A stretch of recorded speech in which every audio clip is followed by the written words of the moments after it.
Soft pretzels. You can almost hear the sound of Oopa bands playing far off in the distance.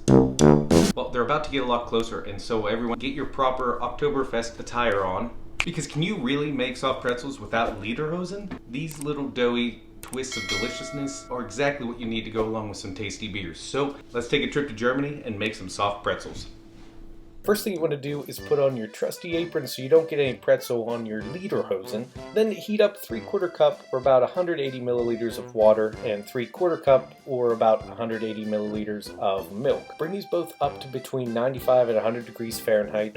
Then dump all that into the bowl of a stand mixer. To that, add in 1 tablespoon of dry malt extract, which I had from my homebrew adventures, but if you don't, then some dark brown sugar will do just fine. Give that a little whisking and add in 1 packet or 2 1/4 teaspoons or 7 grams of active dry yeast. Let that set aside so it can foam up a little bit as the yeast eat the sugars. While we let the yeast have their sugar buffet, bring out a large mixing bowl for our dry team. For that, add in 4 1/4 cups or 675 grams of all-purpose flour, or bread flour if you want a little extra chew, 2 teaspoons or 12 grams of kosher salt, 1/2 teaspoon or 3 grams of diastatic malt powder, which you can get on Amazon or Specialties Food Store, and finally 2 ounces or 30 grams of melted butter. Stick your whisker in there and whisk away. Bring back your foamy yeast feast and attach that to your stand mixer fashioned with a dough hook, and dump in half of your dry team to avoid too much gluten formation and these stay fluffy and light. Once that comes together, add in the rest of the dry team and mix on medium-low speed until everything comes together, at which time I like to do the final knead on my counter. You can leave the dough and let the mixer do the kneading, but this way you know you don't over knead the dough. Once your dough is nice and silky smooth, plop that bad boy into a greased bowl,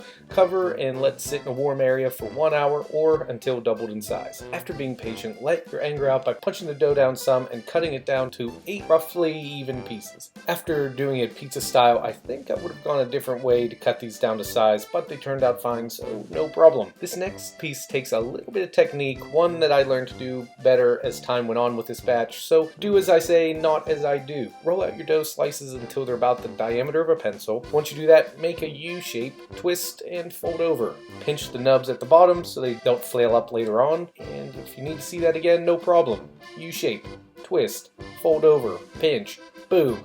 There we go. 5 out of the 8 pretzels done through movie magic, and though they're not super even, who cares? They're pretzels. Let those sit covered at room temperature for a half hour, and then in the fridge for a half hour, so this next step will be a little easier.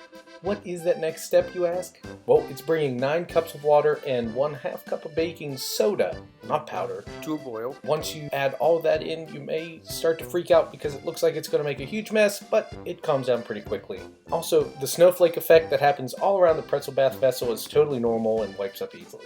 Pop in a pretzel and leave it soak for about 15 seconds and then flip over for another 15 seconds. You might be saying, Tyler, why are we doing this? Can't I just buy some lye to brown these pretzels? Well, yes you could, but I don't suggest it because that stuff is super dangerous and can burn your skin really badly. Remember Fight Club? I'm not Tyler Durden. The safest way we can do this is with baking soda, so when we bake our fluffy pretzels, they get that nice brown outside.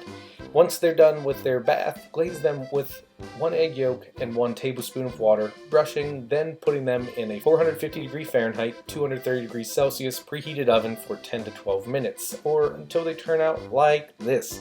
And if you're going to do my grandma's favorite Auntie Anne styles with cinnamon and sugar, brush her down with some melted butter and sprinkle some cinnamon and sugar. Last, bring Megan in for the taste test. Alright, so the pretzels are done. We have Megan in for our testing. And so I think I'm going to try one of the ones with the egg wash and the salt on it. Classic pretzel. Classic pretzel. Yep. Nice and fluffy. Yeah, super fluffy and nice crisp outside too. Makes it right.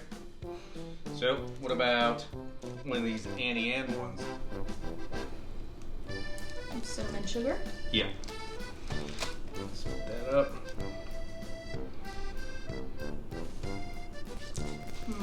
I like that one. Something different. Alright y'all, so that completes our Oktoberfest pretzels. I hope you give them a go, and I look forward to cooking or baking with you again next time.